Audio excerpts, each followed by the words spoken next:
What's up, Everyday Blades? Man, we got another beast here today. This one is by PMP, which makes huge knives. I mean, some of the biggest knives out there.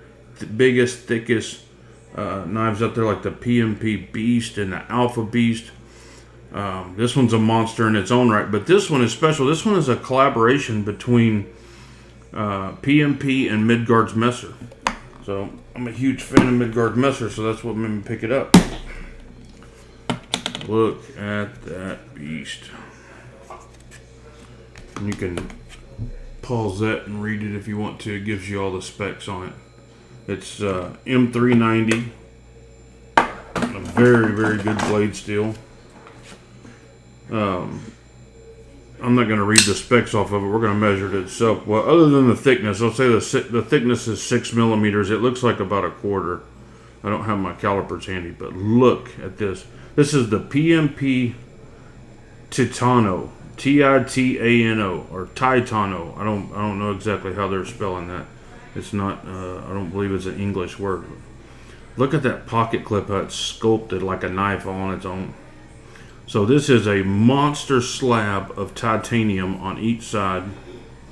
A huge slab of M390. This is a very, very limited edition. This is number 3 out of 20, which is a very small run. I really dig that pattern in the scales. It is a beast. It's running on bearings. The action is killer. The flipper leaves a little bit to be desired. You really have to get on it to flip that thing, but that's not my desired form of deployment. I love to just thumb roll these big knives out. The thumb hole is my preferred method of flipping it out. And here is another Midgards-Messer that I've also reviewed, the Jawtoon, just to kind of give you an example of how big it is. And this is the Midgards-Messer Netherus. It's a big knife. I mean, because this knife is big all on its own. This is a big knife. The closest thing I can probably compare it to, and I don't have one, is a Medford Praetorian tie. That's the closest knife I'd compare this to. It's just a beast. It has lock bar insert, over travel stop. The hardware is flatheads all the way down. That's different. That's not something you see a whole lot. But it's very slow to flip out. But it works. I mean, it flips every time. Got a huge back spacer. The blade is nowhere near where you're going to cut yourself on it. Maybe just a hair right there. But you'd really have to be in a precarious position for that to cut you. But it comes razor, hair shaven sharp. It's got nice, comfortable jimping right there, but still aggressive enough for a knife like this. I'm a huge fan of the polished stone wash finish on this.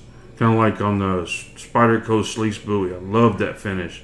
And I just don't like the sandblasted or bead blasted rough finishes. I like a knife to feel good, man. This is just a cool knife. This one is a little bit pricey. This one, if you buy it from PMP, I believe their version is not quite as nice as this, the one they're selling, and it's like $550. You can't buy it from Midgards-Messer because their 20 are all sold out. I believe this was the last one. Purchased it a few days ago. So you can catch it on the secondary, but the retail was $650 and they went in one day. So they'll be highly coveted. Very nice.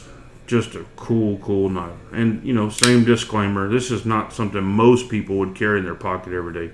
This is a collector's knife. This is just something cool to a guy like me. Let's check out and check the weight on this puppy.